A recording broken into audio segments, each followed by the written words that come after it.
योगामध्ये बरेच प्रकार आहेत. त्याच्यामधून आपण रोज कंटिन्यू व्यायाम करायचा. आणि तुम्हाला जर सांगायचं तात्पर्य असं म्हणलं तरी आपण आपल्याला भविष्यामध्ये व महाराष्ट्रामध्ये व जगामध्ये प्रत्येक गोष्ट मिळेल तुम्हाला, पण एक गोष्ट तुम्हाला मिळणार नाही.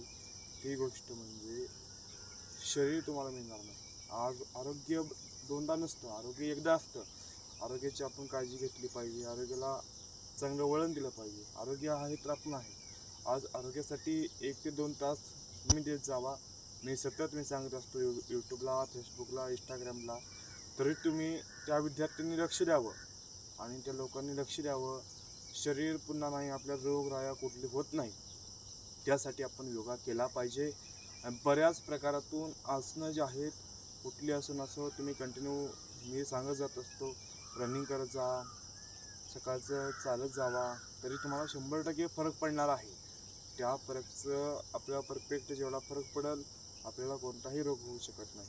आज रोगाचं या महाराष्ट्रामध्ये रोग प्रमाण वाढलेलं आहे. या रोगाच्या प्रमाणात वाढलेलं आहे. ते रोग आपण जाण्यासाठी नेहमी व्यायाम केला पाहिजे. व्यायाम केला तर तुम्हाला कोणताच आजार होऊ शकत नाही. तुम्हाला सांगतो, बऱ्याच लोकांचे असे आता सध्या चालू आहेत. डेंगू, मलेरिया, चिकनगुन्या व इतर रोग व इतर गुडघ्यांचा त्रास, मणक्याचा त्रास, असे बरेच रोग चालू आहेत. त्यासाठी तुम्ही व्यायाम केला पाहिजे. व्यायाम परफेक्ट करा.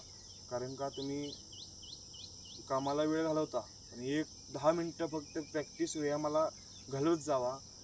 जास्तीत जास्त आपला स्टॅमिना वाढतो आणि स्टॅमिना वाढवून फिटनेस तयार होतात. तुम्ही आज आपण जे लोक असतात ते लोकांनी व्यायाम केला पाहिजे. बरेच लोक व्यायाम करत नाहीत. काय लोक व्यायाम करतात, काय व्यायामाचा छंद आहे आणि काय लोकांना व्यायामाचा छंद नाही.